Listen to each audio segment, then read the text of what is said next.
কাছে অবনত মস্তকে মহান আল্লাহ রাব্বুল আলামিনের কাছে তওবা করব এবং আমাদের গুনাহগুলো মাফ করে নিব এবং পাশাপাশি যাতে করে আমাদের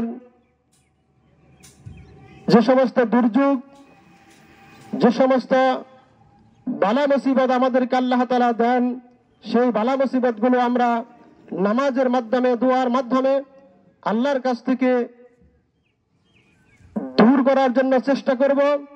এজন্য আমরা সকলেই চলে আসি অল্পক্ষণের মধ্যে ইনশাআল্লাহ আমাদের জামাত শুরু হবে। আমি আল্লাহু লিমান হামিদা, আল্লাহু আকবার।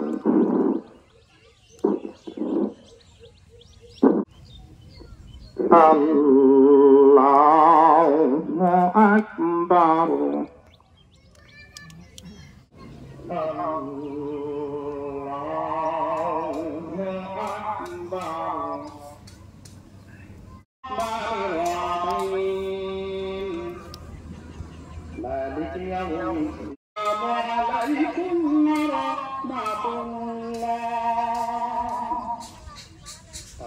যদি পাহাড়ের উপর রাখা হয়, আল্লাহ পাহাড় নিচে নাবুদ হয়ে যাবে। আল্লাহ আমাদের গুনাহ যদি সমুদ্রের মধ্যেও রাখা হয়, আল্লাহ সমুদ্রের পানিগুলি বিলীন হয়ে যাবে।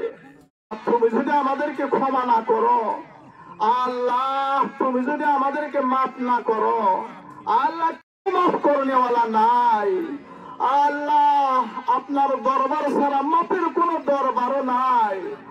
আল্লাহ তুমি যদি আমাদেরকে আশ্রয় না দাও, আল্লাহ তুমি যদি আমাদেরকে ক্ষমা না করো, আল্লাহ আমরা কার দরবারে যাব?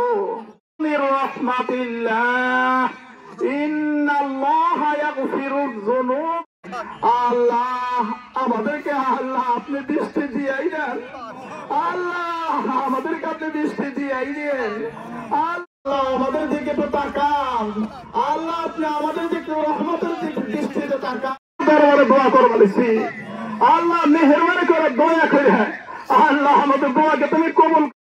আল্লাহ তার কাছে যখন কোনো কিছু প্রার্থনা করেন, আল্লাহ বৃষ্টিতে ভরপুর করে দেয়। এই ফসল দিয়ে দেখেন কি অবস্থা, পশু পাখি গরু বাছুর সবকিছু রোগে ভুগতেছে একমাত্র বৃষ্টির কারণে।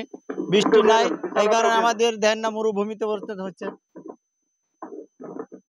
আমরা চাচ্ছি মহান আল্লাহ রাব্বুল আলামিনের সেই রহমতের বৃষ্টি, যে বৃষ্টির কারণে আজ সারা বাংলাদেশের ফসলাদি সব মরে যাচ্ছে এবং এই তীব্র তাপ প্রদাহের কারণে আজকে মানুষের জনজীবন বিঘ্ন হচ্ছে।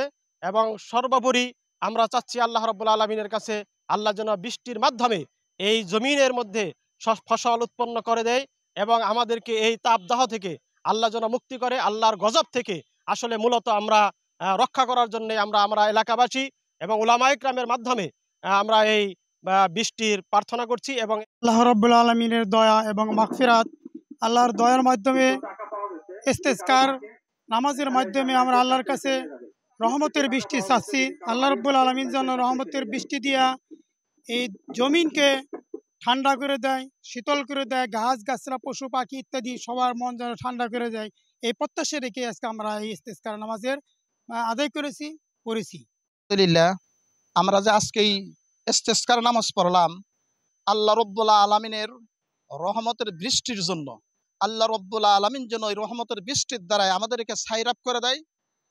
আমরা পৃথিবীতে যত মানুষ আছি, যত মাখলুক আছে, সমস্ত মাখলুকই এই বৃষ্টির কারণে আমরা কষ্ট পাই ফেলেছি।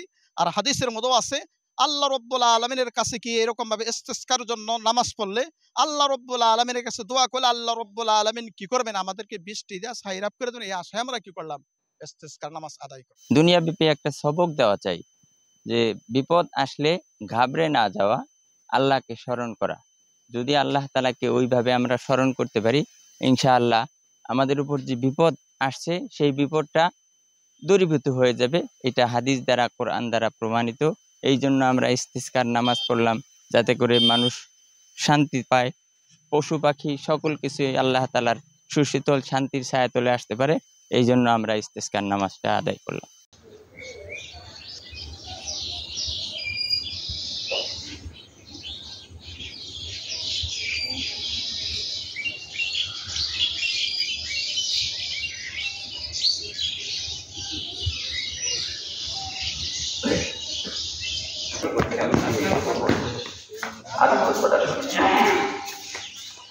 الحمد لله والصلاة والسلام على رسول الله وعلى آله وأصحابه وبعد. اللهم صل على محمد وعلى آل محمد كما صليت على إبراهيم وعلى آل إبراهيم إنك حميد مجيد.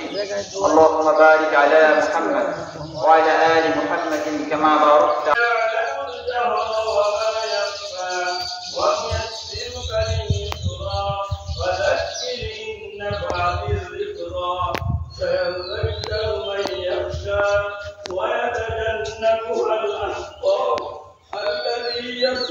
আমাদের অন্যায়ের কারণে, আমাদের জুলুমের কারণে, আমাদের নির্যাতনের কারণে আল্লাহ তোমার হুকুম অমান্য করার কারণে, তোমার হাবিবের তরিকা অমান্য করার কারণে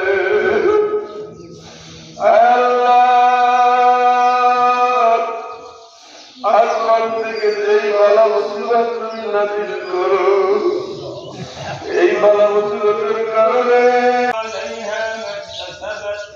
ربنا لا تؤاخذنا إن نسينا أو أخطأنا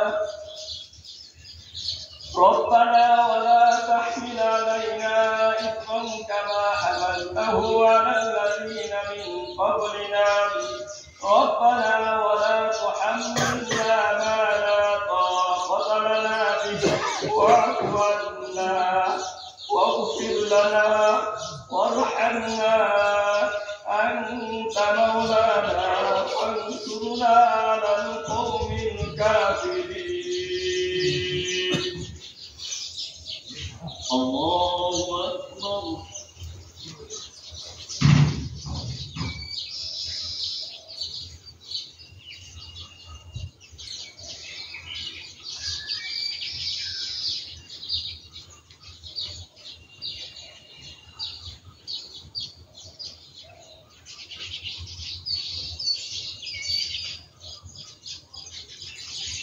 سمع الله